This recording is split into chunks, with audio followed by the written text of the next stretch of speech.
Assalamualaikum warahmatullahi wabarakatuh. Bro and Sis TG News, apa kabar? Alhamdulillah. Jumpa lagi dalam acara Ngopi, Ngobrol Perihal Ihsan. Kali ini teman-teman kita kedatangan tamu yang sangat istimewa. Mau tahu? Oh, pasti udah tahu dong. Assalamualaikum. Pak Muhammad Qodir, Dr. Muhammad Qodir, MSI. Beliau adalah Ketua Umum LDTKN Pontren Suryalaya. Nah, pagi ini kita nanti akan ngobrol-ngobrol nih, Pak Dokter, tentang apa sih itu LDTKN. Saat ini kan Suryalaya begitu bergairah nih.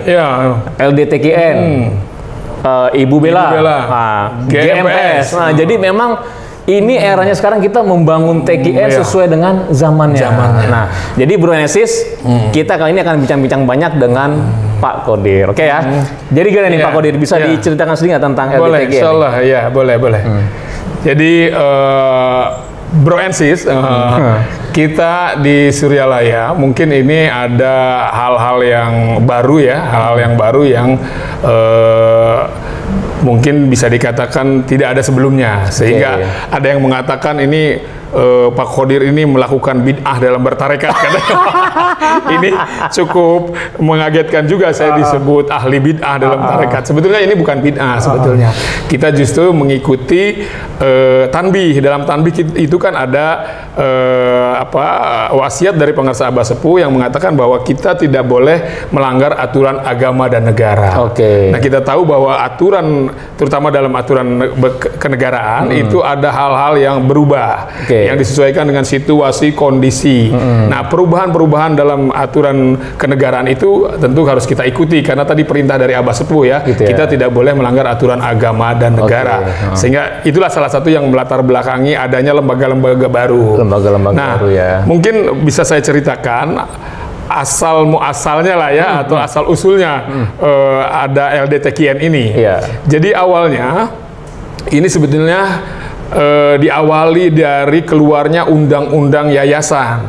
Sebagaimana kita tahu bahwa pondok pesantren kita pondok pesantren Suryalaya itu ya, didirikan tahun 1905. Betul.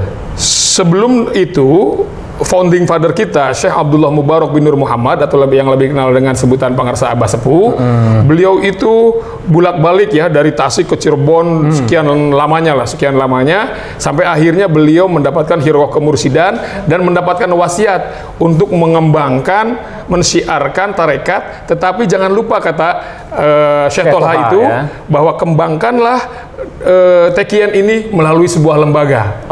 Nah, ada pesan di situ. Ini jadi wasiat dari Syekh Tolha kepada pengarsa Abah Sepuh agar mengembangkan, mensiarkan TKN ini menggunakan sebuah lembaga. Bahkan nama lembaganya juga diberikan oleh Syekh Tolha, yaitu Patapan Suryalaya Kajembaran Rahmania. Ini menarik nih, saya juga baru tahu. Jadi nama Patapan Suryalaya itu diberikan Syekh Tolha. Dari Syekh Tolha itu ya. Nah, jadi kita awalnya itu bukan pondok pesantren, tapi Patapan Suryalaya Kajembaran Rahmania. Nah, itu. Lalu oleh Abah Sepuh dikembangkanlah lembaga ini dengan visi tadi untuk syiar TKN, mengembangkan dakwah TKN. Berjalanlah terus seiring berjalannya waktu sampai ke sekitar tahun 50-an. Sekitar tahun 50-an, kemudian pengarsa Abah Sepuh, ini singkat cerita aja cerita aja, diserahkan kepemimpinan lembaga ini dan tarekat ini diserahkan kepada putranya yang kelima, yaitu Hadratus Syekh Kiai Haji Ahmad Sohibul Wafat Tajul Arifin, yang lebih dikenal dengan sebutan pengarsa Abah Anom. Nah, diserahkan, lagi-lagi pengarsa Abah Sepuh pun mewasiatkan, melanjutkan wasiat dari Syekh Tolha, sama kembangkan, siarkan, atau bahasa kita sekarang itu amalkan, amankan, lestarikan, juga melalui sebuah lembaga. Jadi lembaga itu diserahkan. Nah, lalu oleh pengarsa Abah Anom dikembangkanlah lembaga ini, bahkan disesuaikan namanya, situasi kondisi mungkin tidak lagi nyaman menggunakan Patapan. Kemudian diganti oleh beliau menjadi Pondok Pesantren. Ternyata perubahan nama ini cukup berarti ya, respon dari masyarakat, bahkan dukungan dari pemerintah pun semakin baik dengan berubahnya nama dari Patapan ke Pondok Pesantren. Nah, ini sedikit ada perubahan. Nah, jadi yang diwariskan oleh Abah Sepuh itu dua juga berarti ya. ajaran torikohnya, dan kelembagaan. Betul. Dan ini sebenarnya Sunan Tambi dong. Iya. Membuktikan bahwa taat kepada perintah agama dan negara. Betul. Betul. Dari situ juga ininya ya, sumber ininya. Selanjutnya itu masa era Abah. Nah, oleh Abah Anom dikembangkan. Di era Abah Anom ini Suryalaya semakin banyak dikenal orang, sehingga kemudian banyak didatangi oleh orang-orang dari berbagai wilayah, tidak hanya dalam negeri tetapi juga dari berbagai negara lain ya. Sehingga pondok pesantren waktu itu secara kelembagaan bukan kewalahan lah istilahnya apa ya. Jadi perlu bantuan mungkin ya, perlu bantuan, dukungan dari lembaga lain untuk mengkondisikan para tamu yang berdatangan dari berbagai wilayah. Lalu atas musyawarah pengarsa Abah Anom berinisiatif membentuk sebuah lembaga baru namanya Yayasan Serba Bakti Pondok Pesantren Suryalaya tahun 1961. 1961 dibentuklah Yayasan Serba Bakti Pondok Pesantren Suryalaya. Tujuan utamanya lah membantu pesantren untuk tadi ya, untuk mensiarkan, mengamalkan, mengamankan, melestarikan thorikoh Qadir Aksaina, terutama itu tadi mengelola, menghimpun para ikhwan yang berdatangan dari berbagai wilayah. Oleh Abah, lalu para ikhwan ini dihimpun, yang memerlukan sekolah disiapkan sekolahnya oleh yayasan ini, yang perlu inabah disiapkan inabahnya gitu ya. Nah, ini yayasan. Alhamdulillah yayasan ini kemudian berkembang sampai bisa membuka cabang perwakilan di berbagai wilayah hampir di seluruh Indonesia ya. Di sana kecuali di luar negeri. Nah, kecuali di luar negeri tidak bisa. Nah, seiring berjalannya waktu tahun 2000 itu keluar undang-undang yayasan. Undang-undang yayasan membatasi yayasan tidak boleh memiliki anggota. Yayasan hanya berada di wilayah Negara Kesatuan Republik Indonesia. Jadi tidak bisa ada yayasan kita di luar negeri. Nah, sementara ikhwan kita di luar negeri juga berkembang. Keanggotaannya ikhwan semakin bertambah. Semakin bertambah. Seperti kawan-kawan Pak Ustadz Idan sendiri kan kemarin ke Cina, kemana ya. Ternyata alhamdulillah ikhwan kita berkembang. Ada di mana-mana, termasuk di Jeddah, alhamdulillah, di Mesir, lalu di Singapura. Di Singapura kita sudah lebih dari 3.000 orang. 3.000 orang ikhwan thorikoh Qadir Aksaina Pondok Pesantren Suryalaya. Di Malaysia itu sudah lebih dari 100.000 orang. Nah, itu kan perlu dikelola, dihimpun ya. Dan ini sebuah potensi yang strategis dari perspektif dakwah gitu ya. Dan ini berdasarkan undang-undang kita tidak bisa dikelola oleh yayasan. Yayasan tidak boleh di luar negeri, begitu juga yayasan tidak boleh memiliki anggota. Nah, sementara kita tidak diperbolehkan untuk melanggar aturan negara. Nah, bagaimana hal ini, mensiasati hal ini sementara ikhwan kita terus berpanjang? Nah, dalam rangka itulah sebetulnya terbentuklah LDTKN. Itu Mas Idan. Jadi tahun berapa tuh? Awalnya 2014 sebetulnya. Kita sudah membentuk 2014. Namun seiring berjalannya waktu belum kita ajukan legal formalnya belum kita ajukan, sehingga pada suatu saat ada sedikit cerita ini 2018 ikhwan kita di Jeddah itu meminta legal karena ikhwan di Jeddah itu ada teguran lah, diteguran mungkin aturan di sana sedikit berbeda dengan di sini, sehingga ada aparat di sana yang meminta legalnya, legal formalnya. Ini ada yang memayunginya enggak? Nah, ikhwan kita waktu itu meminta ke kita, lalu dari kita dikirim waktu itu karena kita LDTKN belum memiliki legal formal, jadi kita kirimkan yang ada. Yang ada yaitu aspek legal dari yayasan. Kita kirim dulu ke sana, ke sana, ke Jeddah ya. Ke Jeddah. Tapi ternyata di sana mereka juga ada orang-orang yang mengerti hukum tentu saja ya. Mereka katakan bahwa ini tidak bisa menaungi kegiatan-kegiatan seperti ikhwan-ikhwan Jeddah di sana. Jadi ya dengan menggunakan legal formal dari yayasan tidak bisa, sehingga kemudian mereka meminta legal formal dalam bentuk yang lain. Nah, apa tuh bentuknya itu? Nah, bentuknya itu lembaga dakwah dalam bentuk ormas. Ormas ya. Dasar ininya ormas ya. Dasarnya ormas ya. Badan hukumnya ormas. Jadi badan hukumnya ormas. Setelah kita proses dia terbentuk terbentuk ada akta notarisnya, ada SK Menkumhamnya, lalu kita kirimkan sana dan alhamdulillah bisa diterima. Bisa diterima. Nah, sejak itulah LDTKN ini resmi. Betul. Jadi di Jeddah bisa diterima ya. Bisa diterima, gitu. Sehingga insya Allah ini bisa diterima juga di tempat-tempat lainnya. Itu Mas Idan mungkin ini di Jeddah juga memang ini nih, kita lihat TKN Jeddah juga aktif tuh. Aktif ya, betul. Setiap betul. hari Jumat kalau nggak salah tuh. Iya. Terbagi kalau ada wakil talqin umroh, talqin.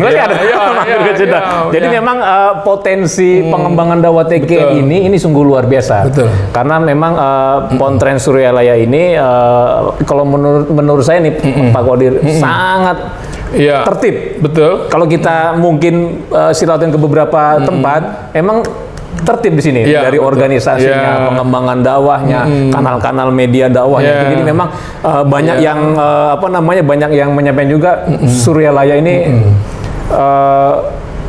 cukup maju lah kata gitu. Karena pengembangan benar-benar sistematis dan terarah gitu. Betul. Bro Anis sini udah disiapin kopi nih. Kita harus ngopi dulu nih. Ngopi dulu. Oke, makasih. Nih ngopi pagi. Nih baru ngopi nih. Bismillah. Maknyes nih kopi ini. Ini yang bikin nih Kang Alim nih. Pasti yang bikin tukang kopi nih. Tukang kopi, karena dibikin kopi bukan tukang teh. Jadi nih Bro Aziz, ini menarik. Sejarah lembaga dakwah itu memang pesan dari Syekh Toha mengembangkan TKN melalui lembaga. Kepada Abah Sepuh. Abah Sepuh juga mewariskan kepada pengarsa Abah Nom bagaimana mengembangkan dakwah Suryalaya ini dengan pesantren, dengan yayasan akhirnya. Dan sekarang situasi yang sudah mulai berubah di Indonesia ini, yayasan nggak bisa memiliki anggota dan juga tidak membuka perwakilan di luar negeri. Tidak bisa membuka di luar negeri. Dan badan hukum yang suitable ini yang cocok adalah berbasis ormas ya. Berbasis ormas. Dari situlah nama lembaga dakwah. Lembaga dakwah. Ketika tahun 2018 ya tadi ya. 2018 ya. Tapi inisiasi dari 2014 sudah mulai. Bahkan sebetulnya kalau wacana ini ketika pengarsa Abah Jumeneng pun sudah ada 2009. Bahkan kita tim apa yang disebut tim perumusnya itu sempat dipanggil ke kamar pribadi pengarsa Abah. Bisa diceritain nggak dikit? Saya pun kaget waktu suatu hari saya dipanggil ke dalam ya. Memang tidak banyak percakapan di sana ya. Kami pun hanya apalah merasakan sesuatu lah yang mungkin itu mungkin support dari beliau untuk hal-hal yang terus menerus kita diskusikan, diantaranya tentang lembaga dakwah dan juga tentang Universitas Latifah Mubarakiyah. Itu dua hal itu yang waktu itu kita dipanggil ke dalam, lalu kita dapat doa. Setelah itu lalu kita mulai lagi bekerja lagi sampai 2014 kita bentuk ini. Itu mungkin yang satu hal ya. Ada hal lain yang mungkin saya kira perlu diketahui oleh kawan-kawan bersama, bahwasannya Ikhwan Thoriqah Koordinator Naksabandia ini juga salah satu alasan mengapa ini harus diwadahi oleh sebuah lembaga non yayasan gitu ya. Betul. Karena tadi bahwa kita punya potensi kuantitas dan kualitas. Nih kuantitas. Tahun 1985 ada seorang bupati namanya Raden Haji Unang Sunarjo Sarjana Hukum. Dia Bupati Kuningan waktu itu. Kuningan, Dia Ikhwan waktu itu, sangat loyal, sangat sering kali membantu Abah.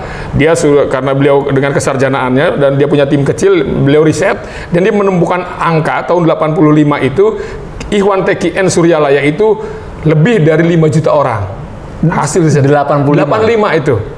5 juta orang dengan jumlah wakil talqin di bawah 20 orang. Wakil talqin 20 orang.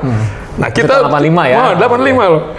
34 tahun kemudian ada mahasiswa magister tasawuf dari Latifah Mubarakiyah dari kampus kita itu riset juga melanjutkan risetnya Pak Unang menemukan kita sudah lebih dari 15 juta orang ikhwan. Sangat logis karena jumlah wakil talqin pun bertambah 3 kali lipat, bahkan mungkin 4 kali lipat dari tahun 85. Jadi 15 juta orang lebih. Nah, ini kan sebuah jumlah potensi besar Pak dari segi kuantitas, dan ini menyebar dari Sabang sampai Merauke, ya, bahkan beberapa negara tetangga juga banyak ikhwannya seperti tadi disebutkan. Di Singapura ada 3.000, baru-baru ini Malaysia 100.000 lebih, Myanmar kemarin baru talqin 200 orang, Thailand sudah ada beberapa titik ya di 3 provinsi Thailand Selatan itu ya, Patani, Yala sama Naratiwat itu sudah insya Allah sudah banyak ikhwan kita di sana. Ini sebuah potensi besar. Nah, ini kan potensi gitu ya, ini potensi yang perlu dihimpun, dikelola. Lagi-lagi tadi kalau yayasan maka ini tidak bisa, sulit bergerak, sayang sulit ya. bergerak, besar nggak bisa dimaksimalkan ya. Gitu. Tapi kalau oleh lembaga yang berbasis ormas tadi, insya Allah ini tidak ada aturan yang dilanggar. Itulah salah satunya. Mungkin untuk sesi ini terakhir Pak Dr. Qodir, kalau LDTK ini sudah nih, ini cukup bergerak cukup cepat. Sekarang sudah angkatan 68. Karena di Jakarta ini bikin upgrading nih Bro Nesi. Upgrading Sabtu Ahad ini angkatan ke-68. Insya Allah. Nah, kalau di pusat itu sebutannya apa tuh? DPP kah? Atau seperti kalau kita di ormas sering dengar ada DPP, DPW, DPD, DPC. Nah, kalau di LDTK itu sebutannya seperti apa? Kita sebetulnya tidak terlalu mengikuti kebiasaan seperti itu ya. Ya, tapi ada sebutan sebagai pengurus pusat, ada ya, Dewan Pengurus Pusat LDTKN. Ada Dewan Pengurus LDTKN. Untuk wilayah provinsi langsung aja kita ada Dewan Pengurus Provinsi LDTKN Provinsi. LDTKN Provinsi DKI Jakarta, LDTKN Provinsi Jawa Barat. Atau LDTKN Jakarta Barat, langsung begitu aja. Kota, jadi Jakarta Barat, Jakarta Selatan. Apa nanti sampai ini juga tingkat kecamatan? Kelurahan bahkan. Sampai luar biasa. Kalau dulu yayasan kan perwakilan, sampai perwakilan gitu ya. Kita insya Allah seperti contoh kasus di Majalaya, itu ada kecamatan yang cukup berkembang, dia sudah mengajukan untuk dibentuk LDTKN kecamatan. Bahkan ada satu desanya yang sangat mobile gitu ya, ini pengurusnya dan banyak ikhwannya, itu sudah mengajukan juga. Jadi insya Allah kita sampai ke tingkat kelurahan, kita bentuk bagi yang kalau memang kondisinya memungkinkan ya, dan perlu ya. Dan perlu gitu. Untuk membentuk itu. Itu Mas Idan. Ini jadi kebayang juga nih nanti bisa jadi 5 tahun ke depan itu LDTK sampai kelurahan, kecamatan, kota, kabupaten, provinsi itu. Mudah-mudahan seiring besarnya itu sinergi semakin meningkat. Amin. Insyaallah. Apalagi kalau dulu Pangarsaba saya pernah dengar menjadikan Suralaya sebagai pusat kajian tasawuf Asia Tenggara. Betul. Mudah-mudahan ini merupakan salah satu langkah tepat mengembangkan TKN Pontianak Suralaya melalui LDTK. Ya, insya Allah Mas Idan. Insya Allah. Terima kasih banyak nih Pak Qodir. Jadi Bro Nesis, kalau ada program upgrading di LDTKN, mau dimanapun juga, dekat dengan lokasi, daftar, jangan ragu-ragu. Ini bagian dari khidmat kepada Pangarsaba. Bagian mengamalkan, dan melestarikan. Karena nanti kan ada sistem keanggotaan ya.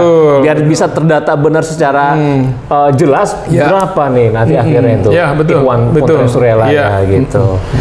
Oke, saya lagi terima kasih banyak nih Pak Qodir atas waktunya. Bro Nesis, kita akan jumpa lagi nanti bicara tentang program LDTKN.